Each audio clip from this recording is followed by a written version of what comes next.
Gracias por acompañarnos una vez más en el estudio de la Palabra de Dios. La Biblia está llena de mujeres que desempeñaron un papel importante en ella. Eva, cuyo nombre significa vida, pues era la madre de todos los vivientes, fue la que transmitió la simiente mesiánica, que condujo al nacimiento de Jesucristo, el Salvador de la humanidad. En el período patriarcal, mujeres como Sara, Rebeca, Raquel y Lea, así como Tamar, tuvieron un poderoso impacto en el curso de la historia de la salvación, porque sus acciones aseguraron la continuidad de la línea mesiánica. Y en la época del Éxodo, Israel debió su supervivencia a dos mujeres cuando el faraón decretó la muerte de todos los bebés varones recién nacidos de Israel. Las parteras e incluso la hija del faraón y otras mujeres son recordadas en la Torá, el Pentateuco, como aquellas que fueron fundamentales para salvar a Israel, y a menudo a riesgo de sus propias vidas. Y más adelante se hace referencia a Débora, la profetisa que juzgó a Israel, como la que se levantó y salvó a Israel en la guerra. Ahí tenemos a Rahab, que salvó a los espías, y de este modo ayudó a salvar a Israel en su lucha contra los cananeos. Y según la genealogía de Mateo, Rahab fue la madre de Booz, quien se casó con Ruth y se convirtió en antepasado del Mesías. Y en esta lección nos centraremos en dos mujeres importantes que dieron sus nombres a los libros bíblicos, Ruth y Esther. Y a pesar de las diferencias en el tiempo y en el contexto de sus historias, de alguna manera, estas dos mujeres ejemplifican el carácter de las muchas mujeres que Dios designó para ayudar a salvar a Israel. Busca en tu Biblia, en el libro de Esther, capítulo 5, versículo 2, y en un momento más regresaré. Mantente en sintonía.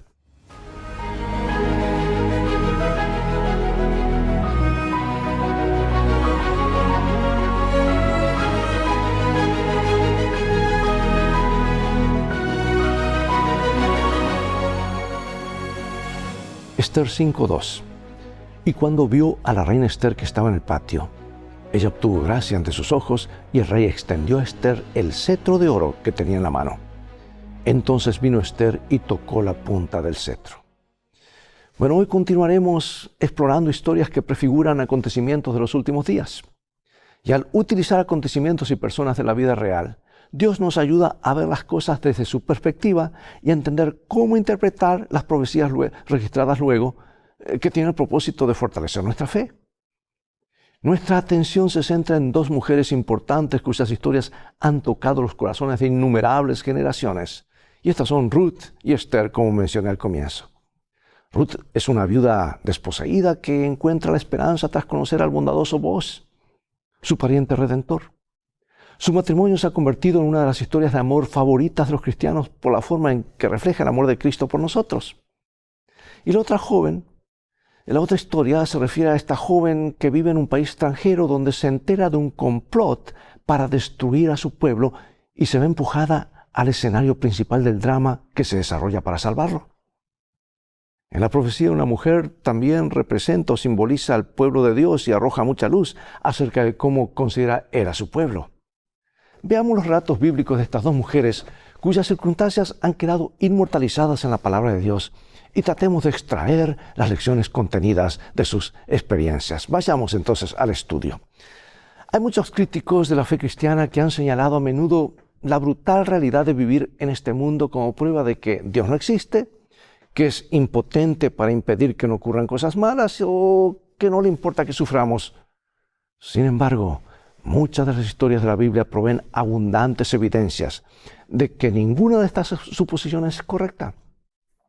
Es cierto que Dios permite que la humanidad coseche las consecuencias de la rebelión contra Él, pero está siempre presente y activo en la historia humana para la resolución final del pecado y el sufrimiento, aunque sin cortar la libertad humana. Y aquí tenemos la historia de Ruth, que es un ejemplo de ello. ¿Cuáles fueron las penurias que cayeron sobre Noemí y Ruth y que las causó? ¿Y cómo refleja esto la situación a la que se enfrenta ahora toda la humanidad? Vamos a Ruth capítulo 1, versículos 1 al 5. Y nos dice: Aconteció en los días que gobernaban los jueces, que hubo hambre en la tierra, y un varón de Belén de Judá fue a morar en los campos de Moab, él y su mujer y 2 hijos suyos. El nombre de aquel varón era Elimelec, y el de su mujer Noemí. Y los nombres de sus hijos eran Malón y Kelión, efrateos de Belén de Judá. Llegaron pues a los campos de Moab y se quedaron allí. Y murió Elimelech, marido de Noemí, y quedó ella con sus 2 hijos, los cuales tomaron para sí mujeres moabitas. El nombre de una era Orfa y el nombre de la otra Ruth. Y habitaron allí unos 10 años, y murieron también los 2, Malón y Kelión, quedando así la mujer desamparada de sus 2 hijos y de su marido.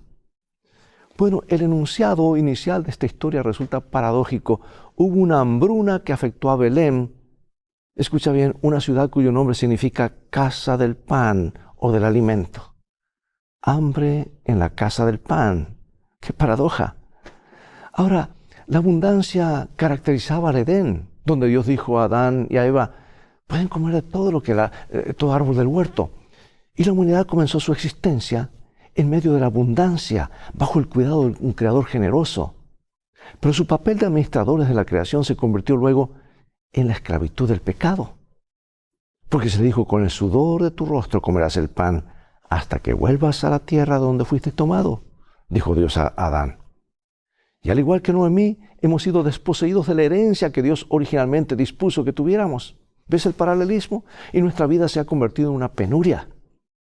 El Edén fue un regalo, pero no incondicional, por supuesto. Los humanos eran libres de rebelarse, pero eso significaría que tendrían que asumir la responsabilidad de su propio bienestar. Originalmente debíamos controlar o ejercer dominio sobre la creación con la bendición de Dios, pero ahora nos enfrentamos a la tarea de controlar un mundo caído. Y los seres humanos egoístas que compiten por los escasos recursos provocan mucho dolor y sufrimiento. La tragedia es indecible. La tierra sigue produciendo en abundancia, lo que es un poderoso testimonio del amor de Dios, pero la codicia humana y los estragos del pecado hacen que el mundo parezca someternos más a nosotros que nosotros a él. Un día, sin embargo, todo esto terminará. Incluso después de 6.000 años de pecado y muerte, pregunto cómo sigue la tierra revelando las maravillas del amor y el poder creador de Dios. Dios en su bondad aún sigue proveyendo. Pero mira lo que perdimos por escuchar otras voces. Ahora Noemí pidió que cambiaran su nombre por el de Mara, que quiere decir amargura en hebreo, a causa de la amargura que había sobrevenido sobre ella. La relación con nuestro Creador ha quedado irremediablemente dañada por el pecado, lo que nos ha sumido en la pobreza espiritual. Y nuestras perspectivas son sombrías. Y nos pasamos la vida espigando lo que podemos de los rincones del sembrado, viviendo de las migajas de alegría que aún pueden encontrarse en un mundo malogrado.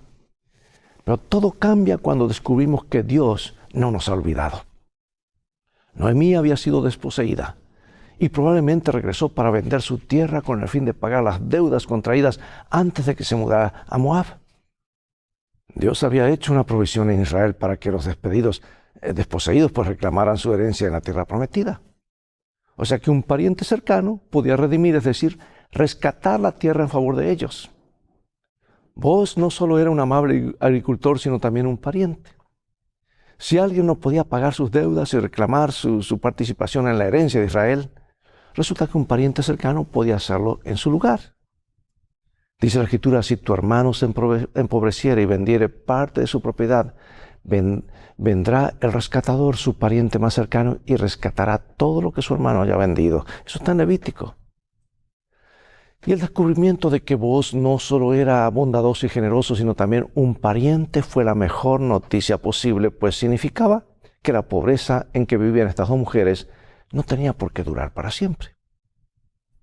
Los cristianos han entendido desde hace mucho tiempo que Booz era una figura de Cristo.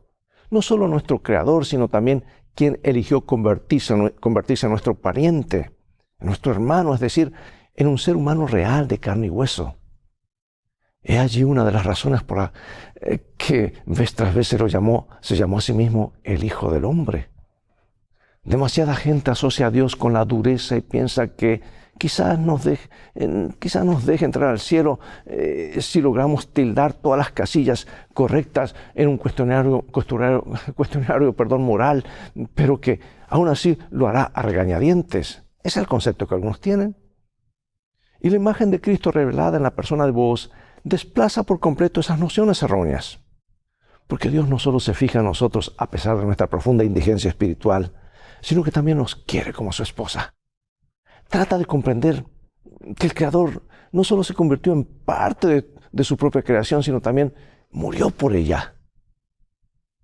Y al comprender esto, ¿cómo debería influir esta asombrosa verdad en nuestra propia existencia?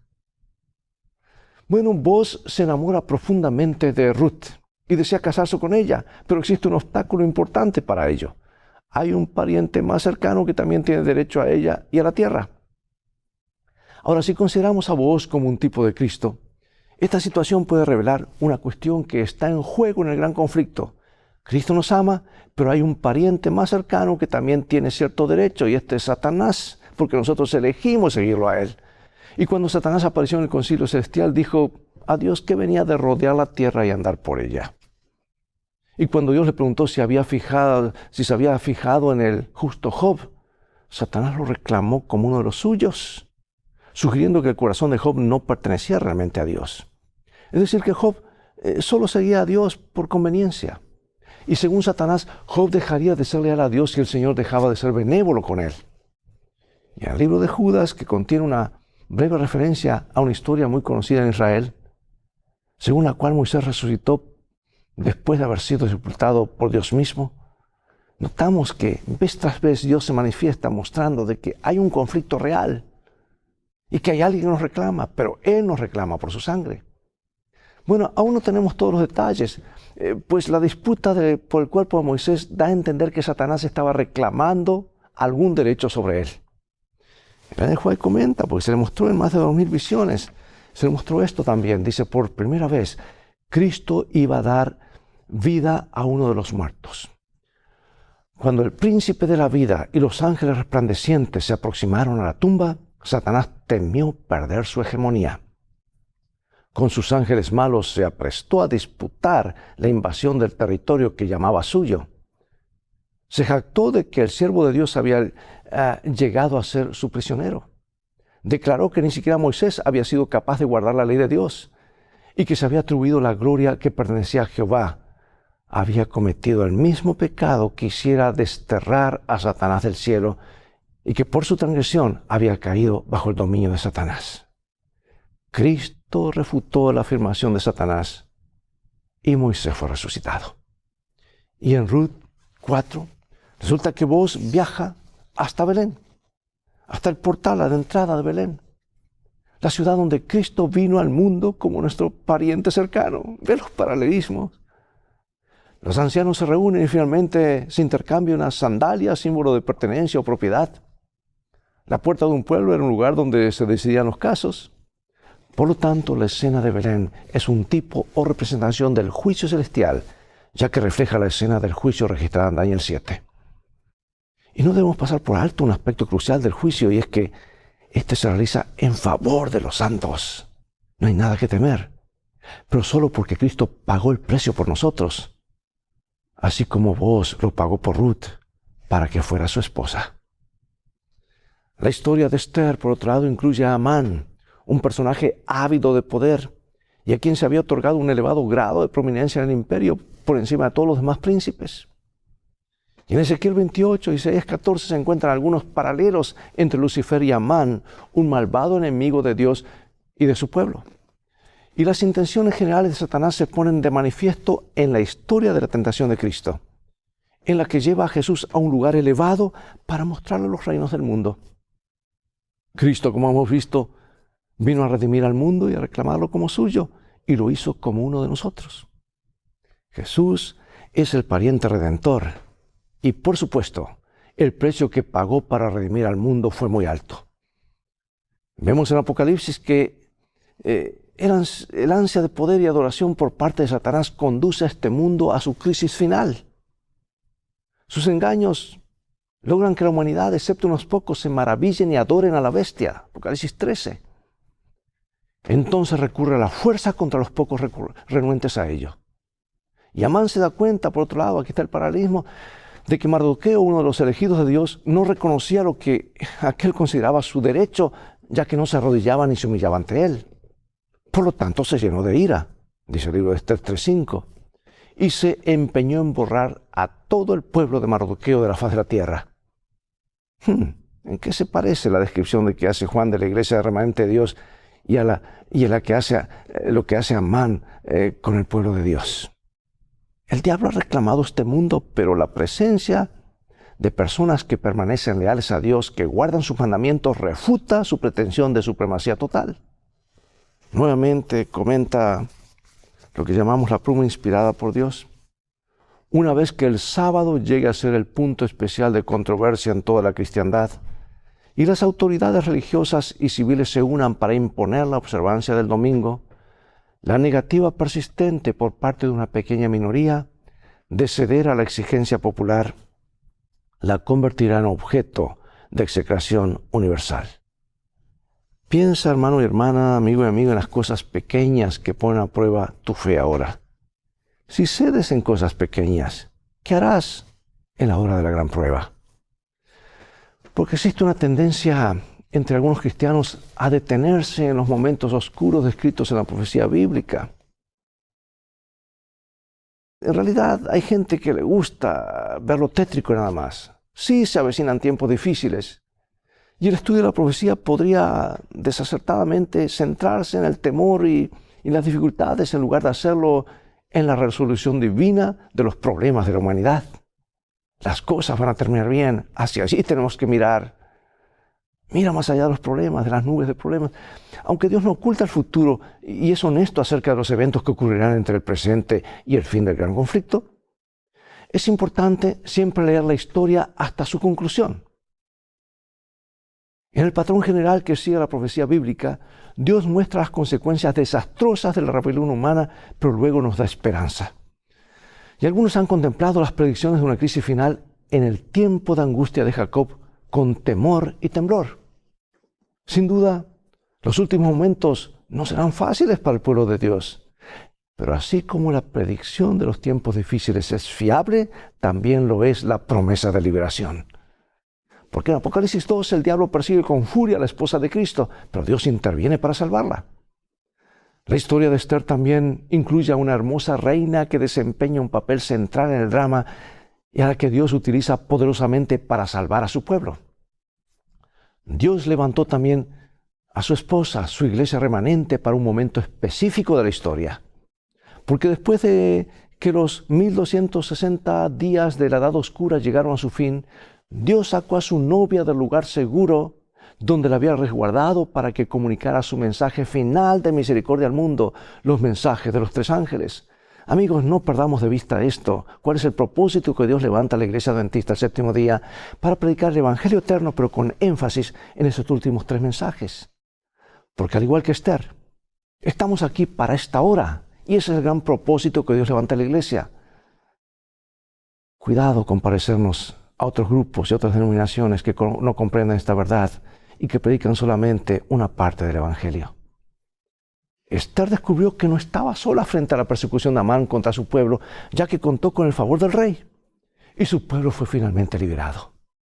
Amados, nosotros tampoco estamos solos al entrar en los últimos momentos de la historia de la tierra. El rey está de nuestro lado y el pueblo de Dios también será liberado. Todo resultó para el bien del pueblo de Dios en el caso de la historia de Esther. Pero no siempre es así, al menos a corto plazo. Por eso, ¿por qué debemos tener siempre una visión a largo plazo de las cosas para mantener viva nuestra esperanza en Cristo? Hermanos, miremos todo como dice en inglés, big picture, el cuadro general. Y veamos cómo han de terminar las cosas. Eso nos trae esperanza. Bueno, finalizo con esta cita hermosa, inspirada por Dios, que dice así: Satanás despertará indignación contra la minoría que se niega a aceptar las costumbres y las tradiciones populares. Hombres encumbrados y célebres se unirán con los inicuos y los viles para concertarse contra el pueblo de Dios. Las riquezas, el genio y la educación se combinarán para cubrirlo de desprecio. Gobernantes, ministros y miembros de la iglesia perseguidores conspirarán contra ellos. ¿Escuchaste? Miembros de iglesia perseguidores conspirarán contra ellos. De viva voz y por la pluma, mediante jactancias, amenazas y el ridículo, procurarán destruir su fe. Por calumnias y apelando a la ira, algunos despertarán las pasiones del pueblo. Al no poder presentar una, así dicen las Escrituras, contra los que defienden el día de reposo bíblico, recurrirán a decretos opresivos para suplir la falta. Y con el fin de obtener popularidad y apoyo, los legisladores cederán a la demanda por leyes dominicales. Pero los que temen a Dios no pueden aceptar una institución que viola el precepto del Decálogo. En este campo de batalla se peleará el último gran conflicto en la controversia entre la verdad y el error. Y no se nos deja en la duda en cuanto al resultado. Hoy, como en los días de Esther y de Mardoqueo, el Señor vindicará su verdad y a su pueblo. Yo pregunto, amados, ¿cómo se pueden aplicar a tu vida las siguientes reflexiones sobre Ruth y Esther? Ahí tenemos a Ruth. El hecho de que creamos que pertenecemos al pueblo de Dios y somos muy religiosos no debe hacernos sentir tristes, enojados u orgullosos, sino que implica un serio código de ética. Así como Ruth era amable y amigable con las personas que la rodeaban, debemos esforzarnos por ser amables y amigables con otras personas de nuestra familia y de la sociedad que nos rodea. Observa también la humildad de Ruth. Ruth no se jacta de sus cualidades ni de su piedad. En cambio, Ruth se siente indigna y nunca juzga a los demás. Ruth no participa en el activismo religioso, no es legalista, pensando que merece la salvación sobre la base de sus obras. Ella cuenta únicamente con la gracia de su suegra y del pariente.